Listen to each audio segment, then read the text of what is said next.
Next update చూద్దాం. ప్రకాశం జిల్లా Gundlakamma Racharla section forest ఏరియాలో పెద్ద పులిని చంపిందెవరు? ఈ విషయంపై ఇంకా క్లారిటీ రావడం లేదు. కులిన స్థితిలో పులి కళేబారాన్ని ఫారెస్ట్ సిబ్బంది 4 రోజుల క్రితం గుర్తించారు. కానీ టైగర్ కాళ్ళు మాత్రం లేవు. చర్మం, దంతాలు, ఎముకలు అలాగే ఉన్నాయి.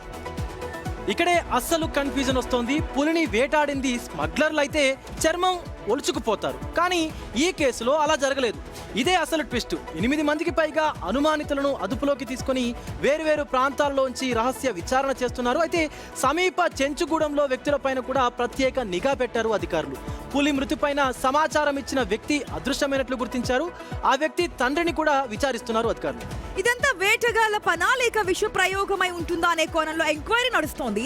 5 సభ్యులతో కూడిన హై పవర్ కమిటీ ఈ పనిలో ఉంది. National tiger conservation authority rules ప్రకారం పోస్ట్ మార్టం చేశారు. పులి శరీర భాగాల నమూనాలను ఫోరెన్సిక్ డీటెయిల్స్ కోసం హైదరాబాద్ లోని సిసిఎంబితో పాటు బరేలీలోని Indian veterinary research institute lab కూడా పంపారు అధికారులు.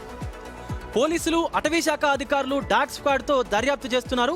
ల్యాబ్ నుంచి పూర్తి స్థాయి ఫోరెన్సిక్ రిపోర్టు వస్తేనే పులి మృతికి అసలు కారణం తేలనుంది. అయితే ఆ రిపోర్టు రావడానికి కొంత టైం పడుతుందంటున్నారు. ఇదంతా చూస్తుంటే 2012లో ఇదే ఫారెస్ట్ ఏరియాలో నమోదైనటువంటి చివరి పులివేట కేసును గుర్తుకొస్తోంది.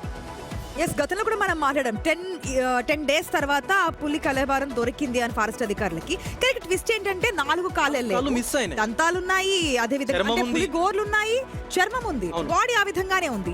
ఒకవేళ నిజంగానే స్మగ్లర్లు అయితే కనుక దాన్ని కూడా తీసుకెళ్తారు కదా, చర్మాన్ని తీసుకెళ్తారు అండ్ మిగతా అవశేషాలను కూడా తీసుకెళ్లేటువంటి ఛాన్స్ ఉంది. ఇక్కడ విష ప్రయోగం జరిగిందా లేకపోతే రైతులు పంట కోసం ఏర్పాటు చేసేటువంటి విద్యుత్ కంచె వల్ల ఏదైనా జరిగిందా అనేది కూడా తేలాల్సి ఉంటుంది.